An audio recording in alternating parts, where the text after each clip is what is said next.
Hello বন্ধুরা, তো আমার বাড়িতে যে মাছ দিতে আসে, তো তার কাছ থেকে হঠাৎ করে কিনে নিলাম একটা এত বড় ইলিশ মাছ। মাছ আমি কখনো বাড়িতে কাটি না, আমি একদম যে মাছওয়ালাকে দিয়ে কাটিয়ে বাছিয়ে নিই এবং বাড়িতে আমি জাস্ট ভালো করে ওয়াশ করে নিই, খুব ভালো করে ধুয়ে নিই আর রান্না করি। তো সেই কারণে আমি ভালো করে ইলিশ মাছটা কাটিয়ে নিচ্ছি। তো এই যে মাছওয়ালাটা খুব ভালো, এ আমাকে যখনই কোনো মাছ দেয় সবসময় একদম টাটকা মাছ দেয়, একদম জ্যান্ত মাছ দেয়। তো ইলিশ মাছটাও ভীষণই সুন্দর, ভীষণই ভালো, দেখেই বোঝা যাচ্ছিলো। তো ওই জন্য আমি বললাম যে না, নিয়েই নিই। এবং ও আমাকে এত সুন্দর পিস করে কেটে দিয়েছিল যে আমার খুব সুবিধা হয়েছিল।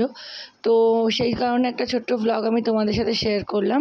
আমার মাটাকে দেখেছি মানে ইলিশ মাছ সবসময় বাড়িতে নিজেকে কাটতে, কিন্তু আমি মাছ কখনো নিজে কাটি না। মানে সবসময় আমি মাছ কাটিয়ে নিই, কেন কি মাছ কাটতে আমি অতটা অভ্যস্ত নয়। তো মাংসটা আমি যেমন কিনে এনে নিজের মতো করে পিস করে নিতে পারি, কিন্তু মাছটা সেভাবে আমি কখনো কাটিনি, সেই জন্য আমি রিস্কটা নিই না। মাছটা আমি শুধু রান্নাটাই করতে পারি, আর সেই সমস্ত রান্নাগুলো ম্যাক্সিমামই আমি আমার মায়ের কাছ থেকে শিখেছি, বিশেষ করে ঘরোয়া রান্না। এবং মায়ের মতো করেই যত্ন করে আমিও আমার বাড়িতে রান্না করার চেষ্টা করি। তো দেখা হবে এই সমস্ত ভ্লগ নিয়ে নেক্সট তোমাদের সাথে আর একদিন।